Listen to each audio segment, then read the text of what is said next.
నమస్తే, welcome to Suman TV. నేను మీ విష్ణు. ప్రస్తుతంతో పాటు certified financial planner Ram Prasad గారు ఉన్నారు. వారితో మాట్లాడదాం. నమస్తే రామ్ ప్రసాద్ గారు. నమస్తే విష్ణు గారు.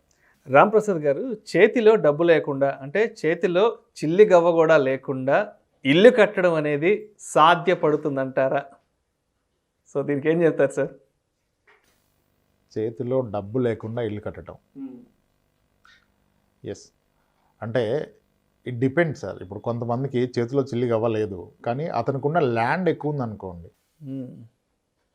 ఇప్పుడు చాలామంది అంటారు, అలా అయితే అందరు కట్టుకోవాలి కదా, కట్టకుండా ఎవరు ఎందుకుంటారు? అవును. ఓకే, ఇప్పుడు అది లేకనే చాలామంది మంచి శాలరీస్లో ఉన్నారు, లోన్ ఎలిజిబిలిటీ ఉంది, 80 లక్షలు 60 లక్షలు ఎలిజిబిలిటీ ఉంది, కానీ ఆ margin amount, difference amount 20% pay చేయాలనేది పే చేయలేక ఇల్లు కొనలేకపోతున్నారు. చాలామంది ఇల్లు కొనడం ఎందుకు పోస్ట్ పోన్ చేస్తారంటే మార్జిన్ అమౌంట్ తెచ్చుకోలేరు పాపం. భార్యాభర్తలు ఇద్దరు కూడా ఉద్యోగం చేస్తుంటారు, నెలకి ఒక 2 లక్షలు 3 లక్షలు జీతాలు వస్తుంటాయి, బట్ ఇల్లు కట్టుకోలేదని చెప్తుంటారు. సో కాబట్టి చేతిలో రూపాయి లేకుండా కొనడం అనేది అంత ఈజీ ప్రాసెస్ కాదు. చేతిలో రూపాయి లేకుండా ఈ మధ్య బిల్డర్స్ కట్టేస్తున్నారు. బిల్డర్స్ అంటే రూపాయి లేకుండా కడుతున్నారంటే వాళ్ళకి ఎంతో రెప్యుటేషన్ ఉంటే తప్ప అది పాసిబుల్ కాదు. వాళ్ళు ఏం చేస్తారు, ఎక్కడో ల్యాండ్ అగ్రిమెంట్, డెవలప్మెంట్ అగ్రిమెంట్ చేసుకొని ల్యాండ్ లార్డ్కి ఇతనికి ఒక అగ్రిమెంట్ అవుతుంది. ఓకే. కొంతమంది గ్రూప్ హౌస్లు కూడా ఇలా ప్లాన్ చేస్తున్నారు. సో ఇప్పుడు ఎలాగంటే మీరు ల్యాండ్ ఓనర్, మీ దగ్గర డబ్బులు లేవు కన్స్ట్రక్షన్కి, అలా మీరు 10 ఏళ్ళుగా దాన్ని అలా ప్రొలాంగ్ చేస్తున్నారు. ఇంకెప్పటికీ డబ్బులు ఉండే అవకాశం లేదని అర్థమైపోయింది. ఒకటి, మీరు దాంట్లో సగాన్ని నమ్ముకొని ఆ డబ్బులతో కట్టుకోవాలి, కానీ కడితే మీది ప్రాజెక్ట్ చిన్నదైపోద్ది. అందుకని ఏం చేస్తారంటే దీన్ని డెవలప్మెంట్ అగ్రిమెంట్కి వెళ్తారు.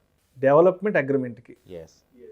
అంటే మీరు ఒక బిల్డరు, నేను ఒక ల్యాండ్ లార్డ్ అనుకోండి, నా దగ్గర ఒక 800 గజాల స్థలం ఉంది, మీరు బిల్డరు, మీ దగ్గర డబ్బు లేదు, కానీ మీకు అపారమైన అనుభవం ఉంది, ఎర్లియర్ మంచి మంచి ప్రాజెక్ట్స్ కట్టారు, మీకు రెప్యుటేషన్ ఉంది, మీ పేరు చెప్తే కస్టమర్లు వస్తారు కొనడానికి. నేను ఎవరో కూడా మార్కెట్లో తెలియదు కదా, నా దగ్గరికి ఎవరు రాడు. అప్పుడు మీరు నేను ఒకటవుతాం. సార్ ఇది నా ల్యాండ్ వాల్యూ ఇంత ఉంది, మీరు కన్స్ట్రక్షన్ చేయండి. మన కన్స్ట్రక్షన్ కాను దీంట్లో ఫ్లోర్కి ఒక 8 ఫ్లాట్లు వేద్దాం, 5 ఫ్లోర్లు వేస్తాం, పర్మిషన్ 5 ఫ్లోర్లకు వస్తుంది, 5 8 వాటెవర్ 40 ఫ్లాట్స్ వస్తాయి కదా. వచ్చే 40 ఫ్లాట్స్లో మీకు 20 ఫ్లాట్స్, నాకు 20 flats. Right. Good, fair enough. Yes, okay sir, మీకు 20 ఫ్లాట్స్, నాకు 20 ఫ్లాట్స్, మనం ఒక అగ్రిమెంట్ చేసుకుందాం అని చెప్పేసి వీళ్ళు ఒక అగ్రిమెంట్ చేసుకుంటారు. కొన్నిసార్లు దీనిలో బ్యాంకర్ని కూడా ఇన్వాల్వ్ చేస్తారు. కొంతమంది బ్యాంకర్స్ ఫండింగ్ ఇస్తారు. దాన్ని ట్రైపార్టీ డీడ్ అంటారు. ఈ ముగ్గురు మధ్య ట్రైపార్టీ 3 పార్టీల మధ్య డీడ్ చేసుకుంటారు. చేసుకొని ఆ డబ్బులతో స్టార్ట్ చేస్తారు. లేదు బ్యాంకర్ ఇవ్వట్లేదంటే వీళ్ళు ఏం చేస్తారు, ఈ ప్రాజెక్ట్ స్టార్ట్ చేయాలంటే ఇప్పుడు మనకి ఫ్రీలాన్స్ ఆఫర్స్ బాగా నడుస్తున్నాయిగా, హైదరాబాద్లో ఫ్రీలాన్స్ ఆఫర్ అంటారు. అంటే ఇంకా ఏమీ పర్మిషన్స్ రాకుండా, మీకు ఏమీ రిజిస్ట్రేషన్స్, ఎన్విరాన్మెంటల్ పర్మిషన్స్ రాకుండానే మీకు తక్కువ ప్రైస్లో ఇస్తారు. నథింగ్ రాంగ్ దాంట్లో. అంటే అతని దగ్గర డబ్బులు లేవు కనుక డబ్బులున్న వ్యక్తి దగ్గర డబ్బులు తీసుకుంటున్నాడు. ఇప్పుడు ఏం చేస్తారు, నేను 40 ఫ్లాట్స్ కట్టాలి, ఒక 10 ఫ్లాట్స్ని నేను అవుట్ రైట్ తక్కువ ప్రైస్లో అమ్మేస్తాను. ఎగ్జాంపుల్, ఒక ఫ్లాట్ని 50 లక్షలకు అమ్ముదాం అనుకున్నాను కన్స్ట్రక్షన్ కంప్లీట్ అయ్యాక. ఈరోజు నేను 30 లక్షలకే ఇస్తాను, కానీ అన్నీ అమ్మను, ఒక 10 ఫ్లాట్స్ అమ్ముతాను. ఈ వ్యక్తి పూర్తిగా నా మీద నమ్మకంతో కొనాలి. అక్కడ ఫ్లాట్ లేదు, పర్మిషన్ లేదు. కొందరు కొంటారు, ఎందుకు, ఆయనకి రిప్యుటేషన్ ఉంది కదా బిల్డర్కి. ఈ 10 మందికి 10 ఫ్లాట్లు అమ్మితే తలా 30 లక్షలు చొప్పున 3 కోట్లు సమకూరింది కదా. ఈ 3 కోట్లతో వర్క్ స్టార్ట్ చేస్తారు పర్మిషన్ తీసుకొని. వర్క్ స్టార్ట్ అయితే బ్యాంకర్స్ ఫండింగ్ ఇస్తారు, లోన్ ఇస్తారు. ఇతనికి అవసరం లేదు, ఇతని దగ్గర కొనుక్కున్న వాళ్ళకి వస్తుంది కదా లోన్. ఆ లోన్ రిలీజ్ అయిందంతా మెల్లిగా కన్స్ట్రక్షన్ కంప్లీట్ చేస్తారు. చేశాక అతని 20 ఫ్లాట్స్ ఏమో బిల్డర్ తీసుకుంటాడు, ల్యాండ్ లార్డ్ 20 ఫ్లాట్స్ ఈయనకి వస్తాయి. ఇతని ఈ 20 ఫ్లాట్స్ రెంట్కి ఇచ్చుకుంటే పర్ ఫ్లాట్కి 15,000 రెంట్ వచ్చినా ఇతనికి ఒక 3 లక్షలు రెంట్ స్టార్ట్ అవుతుంది. పేరుకి ఇతనికి ఒక 10 ఫ్లాట్స్ ఉంటాయి, 10-20 ఫ్లాట్స్ వాటెవర్ అయి ఉంటాయి. ఆయన ఫ్లాట్స్ ఆయనకుంటే ఆయనకి ఎంత మిగులుతుందో అది మిగులుతుంది. అంతా ప్రాజెక్ట్ అయిపోయాక. అది చాలా రిస్క్తో కూడుకున్న పని. ఆయనకి ఎంతో రెప్యుటేషన్ ఉంటే తప్ప వేరే వాళ్ళు కొనరు. అలా అని చెప్పి మొత్తం ఈ కాన్సెప్ట్లు ఇస్తే మళ్ళీ వాళ్ళకి ఆ ప్రాజెక్ట్ వైబుల్ కాదు. ఒక ప్రాజెక్టులో ఇంత పర్సంటేజ్ మాత్రమే ఆ ఆఫర్లో అమ్ముతారు అవుట్ రైడ్గా. అమ్మి దాని అడ్వాంటేజ్ అలా అవుతుంది. కానీ నా దగ్గర స్థలము లేదు, డబ్బులు లేవు, ఇల్లు కొంటానంటే అవదు. అసలు అవే ఛాన్సెస్ చాలా తక్కువ. ఎవరైనా ఎక్కడైనా 1-2 కేసెస్లో మేనేజ్ చేసి ఎక్కడో ప్రాపర్టీ వాల్యూని పెంచి అగ్రిమెంట్ ఆఫ్ సేల్ రాసుకొని బిల్డర్ డెస్పరేట్గా ఉండి డబ్బులు ఇవ్వకపోయినా ఇచ్చినట్టుగా చూపించే మార్జిన్ అమౌంట్. ఇప్పుడు 40 లక్షల ప్రాపర్టీ కొన్నారు, 8 లక్షలు మీరు కట్టాలి, 32 లక్షలు బ్యాంకర్ ఇస్తాడు, అది కేసు. కానీ ఏమవుతుంది, అతని బిల్డర్ అవసరం నిమిత్తం అది 32 లక్షలకి అమ్మాడు అంటే బ్యాంకర్ 32 ఇస్తే సరిపోతుంది. అదెలా లోన్ వస్తుంది, అప్పుడు మీకు డబ్బులు అవసరం లేదు కదా. అప్పుడు ఏం చేస్తారంటే ఇతను 32 కొన్నా సరే 40 కొన్నట్టుగా అగ్రిమెంట్ చేస్తారు. అగ్రిమెంట్ ఆఫ్ సేల్ రాసుకుంటారు, బిల్డరు బయ్యర్ 40 లక్షలు కొన్నట్టుగా రాస్తాడు. ఈ 8 లక్షలు పే చేసినట్టుగా చూపిస్తారు. మేబీ అతనే డబ్బులు ఇతనికి ఇచ్చి అకౌంట్ నుంచి చేయించుకుంటాడు, లేదా క్యాష్ ఓవరాల్గా 8 lakhs ముట్టింది, 40 లక్షలు కొన్నాడు అంటాడు. అప్పుడు దాన్ని బట్టి ఏం బ్యాంకర్ ఇవ్వడండి. బ్యాంకర్ మళ్ళీ టెక్నికల్ వాల్యుయేషన్ చేస్తాడు. బ్యాంక్ ఎలిజిబిలిటీ ఎలా ఇస్తాడంటే, ఒకటి మీ శాలరీని బట్టి మీకు ఒక ఎలిజిబిలిటీ ఉంది. మీ శాలరీ 50 లక్షలు కనుక 50,000 కనుక 25,000 ఈఎంఐ ఉండాలంటే మీకు ఒక 35 లక్షలు లోన్ ఎలిజిబిలిటీ ఉంది. కానీ మీరు ప్రాపర్టీ కొన్నది 40 లక్షలకి అయితే 35 ఇవ్వడు కదా, ప్రాపర్టీలో 80%. ఈ ప్రాపర్టీలో 80 ఎలా డిసైడ్ చేస్తాడు, మీ అగ్రిమెంట్ ఆఫ్ సేల్ చూస్తాడు. మీరు చేసుకున్న అగ్రిమెంట్లో 80, ఇంకొకటి ఇతను టెక్నికల్ వాల్యుయేషన్ చేస్తాడు.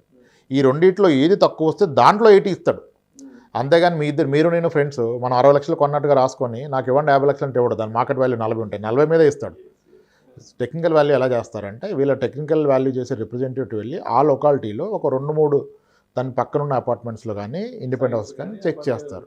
ఆ మూడింటి ప్రైస్ చెప్పిన దాంట్లో యావరేజ్ ప్రైస్ దీనికి ఫిక్స్ చేస్తాడు. సో అది రాంగ్ వెళ్ళే అవకాశం లేదు. కొన్ని వెరీ స్పెసిఫిక్ కేసెస్లో, వెరీ రేర్ కేసెస్లో బిల్డర్ మీకు 40 లక్షల రూపాయలు వాల్యూ ఉన్న ప్రాపర్టీని 32కి ఇచ్చాడు. అండ్ అతను మీకు చాలా ఫ్లెక్సిబుల్గా 40 లక్షలు కొన్నట్టుగా ఒక అగ్రిమెంట్ ఆఫ్ సేల్ ఇచ్చాడు, దాన్ని మీరు బ్యాంకర్కి ఇచ్చారు. మళ్ళీ బ్యాంకర్ వెళ్ళి మార్కెట్లో టెక్నికల్ వాల్యుయేషన్ చేస్తే కూడా 40 లక్షలు వచ్చింది. అప్పుడు 32 లక్షలు మీ ఎలిజిబిలిటీ కదా, 32 లక్షలు లోన్ వస్తుంది. ఇది వెరీ రేర్, ఎక్కడో 100లో ఒకటి జరుగుతుంది. అలా చేసిన వాళ్ళు కొందరు ఉన్నారు, జరుగుతుంది. దాన్ని కంప్లీట్గా మీకు బిల్డర్ యొక్క కోఆపరేషన్ అవసరం. అండ్ ఆ మార్కెట్ వాల్యూ కన్నా తక్కువ రేట్లు అతను ఇవ్వాలి, మీరు తీసుకోవాలి. అలా అయినాయి కానీ అందరికీ ఇది అయ్యేది కాదు. దీని మీద ఆశలు పెట్టుకొని ప్రయత్నాలు చేస్తే టైం వేస్ట్ అవుతుంది. సార్ డబ్బులు లేకుండా అంటే మీకు అట్లీస్ట్ భూమి ఉంటే కట్టుకోవచ్చు డెవలప్మెంట్ అగ్రిమెంట్లో. అది కూడా చిన్న భూమి కాదు, ఎక్కువ ఉండాలి. డెవలప్మెంట్ అగ్రిమెంట్కి వెళ్ళగలిగినంత మీకు ఒక డెవలపర్ రావాలి, అక్కడ డిమాండ్ ఉండాలి, మంచి వాల్యూ ఉన్న సైట్ అయి ఉండాలి. మళ్ళీ డెవలపర్ కూడా చేయగలిగిన ప్రాజెక్ట్ కంప్లీట్ చేయగలుగుతాను రావాలి కదా. ఇప్పుడు అందరికీ ఆశ ఉంటుంది బిజినెస్లోకి రావాలని. ఆయన వచ్చాక చేయలేకపోతే మీ భూమి కూడా ఇరుక్కొని పోతుంది, ప్రాజెక్ట్ మధ్యలో ఆగిపోతుంది. అలా జరిగిన దాఖలాలే కానీ ఏమీ లేకుండా, పొలం లేకుండా, స్థలం లేకుండా, ఇన్కమ్ లేకుండా, చేతిలో పైసా లేకుండా ఇల్లు కట్టేస్తారంటే అది అవదండి. అనవసరంగా లైఫ్ని రిస్క్లో పెట్టుకున్నట్టే. ఎస్, లేకుండా ఏదైనా అంతే. లోన్స్ బియాండ్ మన ఎలిజిబిలిటీకి మించి లోన్ తీసుకుంటే మనమే ప్రాబ్లంలో పెట్టుకున్నట్టు. బ్యాంకర్ని కాదు ప్రాబ్లం పెట్టేది. మేబీ బ్యాంకర్ని మోసం చేయొచ్చు, లోన్ ఎగ్గొట్టచ్చు, కానీ క్రమంలో ఎంత మానసిక ప్రశాంతత కోల్పోతాడు ఈయన, ఇబ్బంది కదా. ప్రతిసారి ఫోన్లు వాళ్ళు చేజ్ చేస్తారు. ఇప్పుడు ఎన్నో మార్గాలు వచ్చినాయి. ఇప్పుడు సోషల్ మీడియాలో ట్రేస్ చేస్తున్నారు డిఫాల్టర్స్ని. పాన్ కార్డ్ కాదు, సోషల్ మీడియాలో ట్రేస్ చేస్తున్నారు. రైట్. బట్ లోన్ డిఫాల్ట్ చేయకూడదు, మన ఎలిజిబిలిటీకి మించి వెళ్ళకూడదు. బ్యాంకర్ ఇచ్చిందే మన రైట్ ఎలిజిబిలిటీ. పొరపాటున బ్యాంకర్ని మోసం చేసి మనం ఏదో ఎక్కువ తెచ్చుకుందంటే కూడా రేపటి రోజు ఇబ్బంది పడేది మనం. సో మనకి ఏది మంచి చెడో బ్యాంక్ వాళ్ళు చూసి నిర్ణయిస్తారు. ఎస్, వాళ్ళు ఇచ్చే ఎలిజిబిలిటీ సరిపోతుంది. Perfect. Thank you sir, thank you so much Ramprasad గారు. చేతిలో పైసా లేకుండా ఇల్లు కట్టడం సాధ్యపడుతుందా అనే అంశం గురించి మీ విశ్లేషణ ద్వారా చాలా అద్భుతంగా వివరించారు. Thank you so much sir. Thanks Vishnu.